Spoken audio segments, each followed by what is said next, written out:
Ang reklamo ng iba, sa random drug testing lang ng kumpanya sila madalas mabunot. Pero hinding-hindi sa mga raffle. Pero ibahin nyo si Eloisa ng Binangonan, Rizal. Nakikita nyo ang mga gamit na yan? Isama pa ang kanyang negosyo, lahat ng yan katas ng kanyang napanalunang premyo sa mga paraffle.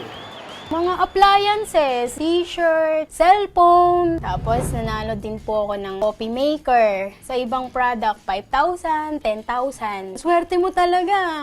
Yung iba po, hinihimas pa ako. Uy, bigyan mo naman ako ng swerte. Ngayong kaliwat kanan ang mga paraffle sa mga Christmas party. Bekenemen, Eloisa, pa-prayer reveal naman dyan. Kung saan po ako makakakita ng ganon, swerte po talaga. May blessing talaga na dumarating.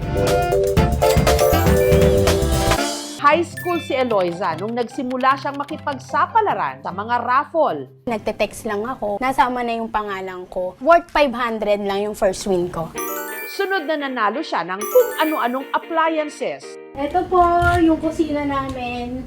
Halos lahat po na nandito ay mga napanalunan ko po. Rice cooker, oven toaster, blender, kettle, tapos yung iba po na ibenta ko na dito. Bukod sa mga gamit, madalas din daw siyang manalo ng cash mula 5 hanggang 10,000 pesos. Habang sa isang online promo naman ng isang brand ng pagkaing delata, nabunot din si Eloisa at nanalo ng 100,000 pesos. Nasuswertehan lang po ako talaga kapag dun sa mga malalaking prize. Taong 2013, si Eloisa sumali rin sa pa-promo ng soft drinks. Siguro naka 28 code lang ako noon. Kinabukasan po, may tumawag na sa akin. At humarurot pa ang kanyang swerte. Ang napanalunan lang naman niya kasi, brand new car. Masayang masaya po, para po akong may matay. Si Eloisa, minsan na rin daw nanalo ng bagong motorsiklo. Speechless po. Hindi ko talaga in-expect. Lagi siyang panalo. Kaya napapasana all ka talaga. Kung susumahin lahat ng kanyang nakubra, Lagpas milyon, mga ganun. Malaki pong naiambag niya, sa totoo lang po. Hindi po ako makakapag-renovate ng bahay kung hindi po ako nanalo. at hindi lang sa pera, appliances at sasakyan, sinuswerte si Eloisa. Nito lang kasing nakaraang taon, nanalo naman siya ng meet and greet sa kanyang paboritong Korean actor na si Park Seo-joon. Kinikilig po ako. Kasi parang ang gwapo-gwapo niya. Tapos, ang sweet-sweet niya. Tapos, yung way niya na magsalita, parang ang gentleman niya. Karamihan sa mga pumapasok na unexpected blessings, iniipon ni Eloisa para inegosyo. Katunayan, meron na siya ngayong computer accessory shop. Masaya na ako sa isang buwan, may panalo ako. Pero mas masaya kapag marami. Parang libangan. Pag walang customer, sali dito, sali doon. Sa kanilang shop, may nakaredy ng kahon ng sobre para paglagyan ng entries sakaling meron na namang bagong raffle.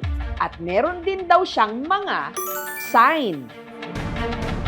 Pag maraming langgam na itim, sign po yun na it's either pera, basta may magandang mangyayari. Lalo-lalo na po yung paru-paro. Pag may dumadapong paru-paro sa loob ng store, may blessing talaga na dumarating.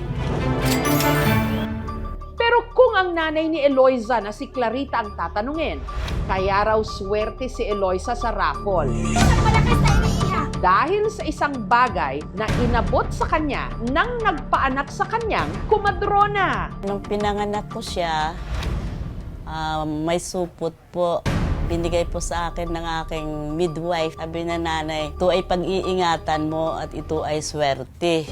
Nung iniluwal niya raw kasi si Eloisa, nakabalot pa raw ito sa placenta o inunan. Tinago ko po yun. Binalot ko pa po, nilagay ko po doon sa table ng aming may yung cashier, yung parang cashier, taguan ng pera. Nung tinatabi ko po yun, ang ganda po ng negosyo ko. Tawag nila dito fetal sac, no? Parang sako ito na pumuprotekta doon sa baby.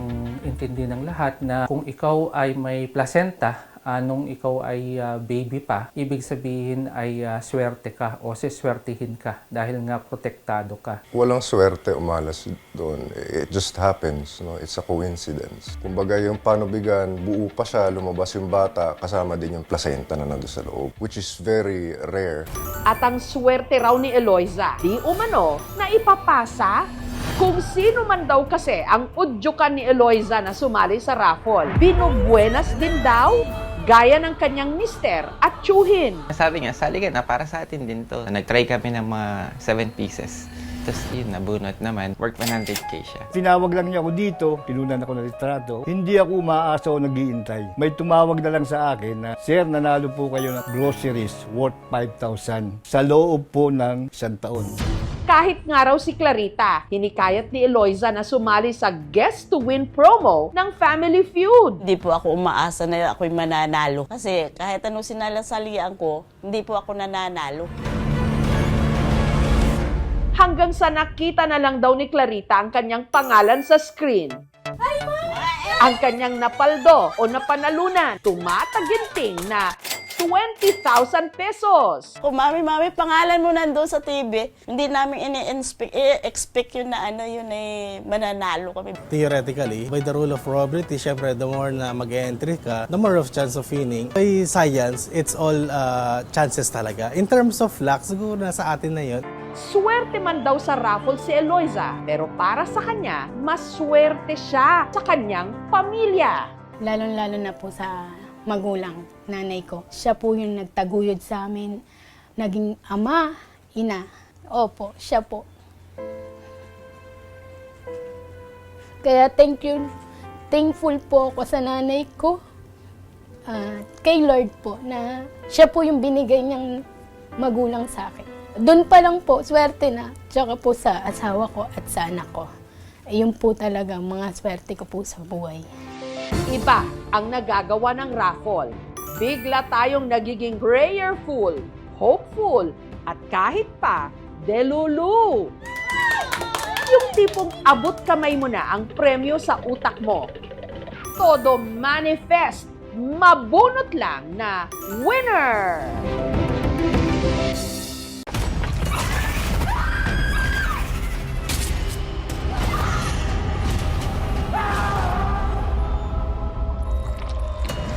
Alangga ko ikaw, Apo.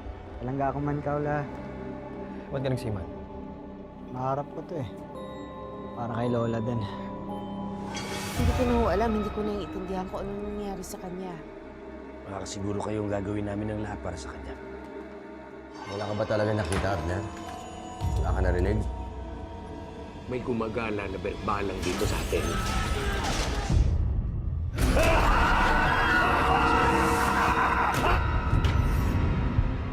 Ang mga nangangambang puso't isip, ginagamit yan ng demonyo para kumapit sa kaluluwa ng tao. Alam mo kung sino yung dapat mong ipagdasal na hindi mo makita? Si Pochong. Kumakain ng patay, may mata ng pusa, may pakpak ng pangke, lumalakas kapag kabilugan ng buwan. Mag-iingat ka sa masusunod mo sasabihin. You know about the Pochong? Please refrain from talking about Pochong. Do not attract its attention. Father Rex, yan po bang pinakamatinding sanib na naharap ninyo? Hindi ako titigil hanggang hindi ako nakapaningin. Hindi tayo papatay. Kakampi natin ang Diyos. Huwag sumapakita sa akin! Ha? Masusunod ang kaluluwa mo, Silvierno! Mapatawad ang Diyos sa lahat ng lumalapit sa kanya!